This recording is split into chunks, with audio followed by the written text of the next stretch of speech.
retornamos ao último bloco do programa Direito e Dever e Cidadania em Ação. Hoje nós conversamos com o doutor Admilson da Silva, que nos esclarece sobre direitos humanos. E falando em direitos humanos, um caso que está esta semana comemorando, é até desagradável falar, mas que estão fazendo 20 anos, é o caso do massacre do Carandiru. Como é que está essa questão do massacre do Carandiru e do julgamento desses policiais que praticaram o massacre, doutor Admilson? Nós temos 20 anos, né, de tempo, dos quais, dos 79 PMs ou agentes que participaram dessa chacina, né, vamos dizer assim, só 28 foram a julgamento. E o restante? O que aconteceu? Prescrição e etc. Os crimes ficaram prescritos. Agora, desses 28, recentemente aí houve julgamento, dos quais as penas não foram individualizadas. Fala-se até do advogado desses 28 entrar com recurso para anular esse julgamento, porque não foi individualizado, ou seja, de 111 mortos, não dá para atribuir a 28 culpados. E o restante, como é que fica? Então, é uma situação que as famílias hoje gritam, lutam, pugnam pelo direito, né? Principalmente pelos direitos humanos. Infelizmente, nós não vimos repercussão, como a doutora acabou de dizer, fazendo 20 anos, ficou esquecido no tempo, né? Nós temos alguns casos aqui em Guarulhos que nós acompanhamos de perto, damos o respaldo para as famílias, ou seja, o que nós podemos fazer, a Comissão de Direitos Humanos, ela vai buscar. Se não for da competência da nossa comarca, nós oficiamos para a comarca vizinha para fazer esse acompanhamento. E, se possível, até o advogado se desloca até a OAB mais próxima, subseção, para também estar acompanhando. Porque fica difícil uma mãe ou um pai saber que um filho foi morto ou chacinado sem ter resposta nenhuma do Estado. O Estado ficou inerte. E está inerte até agora. Isso, mas nós precisamos de aparelho, subsídio para poder buscar. Para poder buscar o quê? Para poder buscar elementos de culpabilidade. Se não tem elementos, por exemplo, quando houve a chacina, todo local do crime foi prejudicado. Perícia não foi feita. Quer dizer, como é que você vai culpar uma pessoa se no local não foi feita perícia?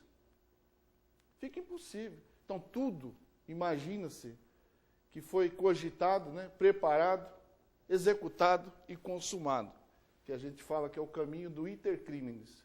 Então, realmente, houve uma chacina, fala-se em chacina mesmo, e foi tudo premeditado. Infelizmente, nós tínhamos uma pessoa que foi presa, que foi o coronel, foi preso e depois... Como comandante responsável deste caso... Em tese, né, tinha que ter um culpado, e ao final foi assassinado. Não ficou para falar, né? Acabou sendo assassinado por motivos alheios ou motivos pessoais que não diz respeito a essa comissão, que foi motivos passionais, enfim. Agora, nós não temos ninguém para responder. Quem poderia responder essa questão, que ficou um ponto de interrogação enorme na sociedade, seria o próprio coronel, né? Que acabou sendo morto e ficou por isso mesmo. E, na verdade, né, doutor Admilson, logicamente que foi um dos episódios mais tristes da nossa história, né?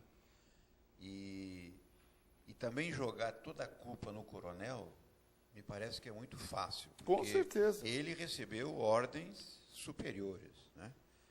Teve um secretário de segurança, que à época era um promotor de justiça, se não me engano, né? Logicamente que aí teve a presença do próprio governador do Estado na época, claro, né? Porque isso, quando estavam se desenvolvendo os acontecimentos, e toda a mídia entrou em ação e ninguém ignorou o que estava ocorrendo, né? E a invasão foi determinada por alguém. E Que não foi pelo soldado, que não foi pelo Com sargento, certeza, que não foi pelo é. cabo. Né? E talvez nem pelo coronel. O coronel comandava aquele grupamento, mas ele recebeu ordens superiores de alguém que estava no seu sofá em casa, né, tomando seu breakfast e tal, e foi ele que determinou a invasão e o massacre. Né? E o Estado tomou atitude mais tranquila, mandou demolir o prédio. Pronto. E eu acho Apagou que é pior, doutor Clóvis. a história. Pagou a Né? história. Até, E as famílias? desculpa a interrupção na fala do doutor, mas é o lapso temporal. Como que nós vamos conseguir, sem prédio, sem as pessoas que participaram, porque em 20 anos não existe mais as provas, não existe mais as Então. pessoas que podem depor. Quer dizer, em 20 anos, vamos ter um julgamento perfeito? Nós vamos conseguir, de fato, sanar, né, a impunidade que foi feita com essas famílias e com as pessoas que estavam sob a proteção do Estado? Esse é um crime que vai ficar Na história, como simplesmente já está, né? na impunidade. Né? Na história impune, o que é pior. Porque, eventualmente, esses que não foram julgados, quando o forem, terão os recursos garantidos em lei, e até o julgamento final, nós temos certeza de que tudo estará prescrito e nada vai acontecer. Não né? tenho dúvida nenhuma. Eu acho que isso vai ficar apenas E como quem um exemplo sofre de um momento muito triste da nossa história, é o cidadão. e a torcida para que isso nunca mais se repita. Né? Mas são 20 anos, e como você mesmo falou, muito pouco lembrado pela mídia. A inércia do né? Estado, E a mais uma inércia do vez. Estado. Na hora que é para a mídia cutucar, tomando uma satisfação, ela acaba também se omitindo. Vamos Não, colocar e- dessa Vez, as famílias Porque desoladas. ela faz o alarde, faz a promoção, e na hora que é para cobrar, para trazer a informação, ela acaba também E se eu não omitindo duvido nisso. nada que durante essa semana ainda a gente veja ou escute algum personagem de televisão louvar o massacre do Carandiru. As viúvas, né? Os filhos órfãos, né? E o Estado, como é que faz? Será que o Estado está amparando essas pessoas? Será que o Estado está dando assistência, como diz os direitos fundamentais? Alimentação, educação, Moradia. escola, moradia? Será que o Estado está fazendo a parte dele? Na verdade, é complicado. Então, é uma questão que vai se aconchegar lá na filosofia, né? Vai ficar na filosofia. Só um comentário. Doutora Edmilson, nós estamos falando de crime. Antes de partirmos para outros assuntos dos direitos humanos, tem um caso também que a Comissão de Direitos Humanos aqui em Guarulhos vem vigiando e tomando conta deste processo, que é o caso do assassinato de um dos advogados aqui da comarca. Positivo. Né? Como é que vem o andamento deste processo? É bem lembrado, doutora. Nós tivemos recentemente, em agosto desse ano, se não me falha a memória, salvo engano, doutora, colega nosso, exímio advogado, fazendo muita falta no mundo jurídico, foi assassinado em frente à sua residência com vários disparos de arma de fogo. Né? Não se sabe ainda o motivo. Chegou ao conhecimento da comissão no mesmo dia que houve esse intempérie. Nós, pessoalmente, eu, juntamente com o Dr. Cláudio, que faz parte da assistência, nomeei o Dr. Cláudio como meu auxiliar. Fomos até o 1º distrito, conversamos com o delegado responsável do inquérito, e ele está dando toda a assistência para a nossa comissão, no sentido de informar, né, o ocorrido e mandar as peças processuais ou eventuais pessoas envolvidas, né, nessa infâmia, né, que aconteceu com um colega, para que nós possamos acompanhar e dar um parecer para a família, esposa e para a própria sociedade. E para a nossa classe também, né? Claro que não pode ficar impune.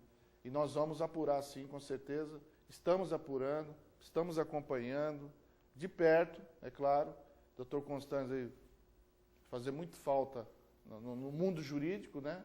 Era um colega aí de muitos anos. E nós vamos apurar sim, com certeza a OAB vai estar presente, vai estar atuante nesse caso e não vai deixar impune. Com certeza nós vamos chegar a um deslinde aí e achar o acusado.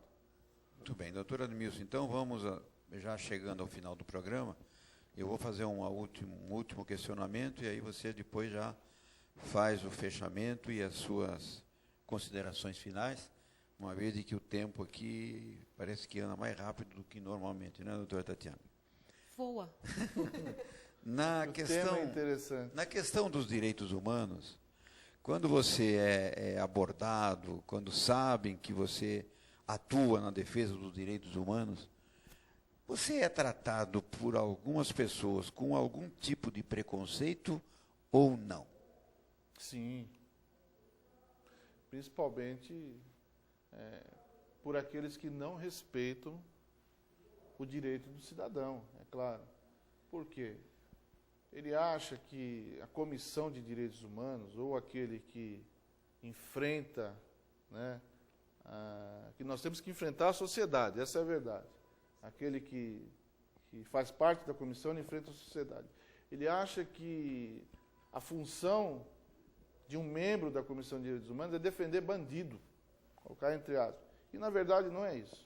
Como já foi no começo da matéria aqui colocado, nós defendemos os direitos do cidadão, né? Do cidadão, da criança, do adolescente, do idoso, né?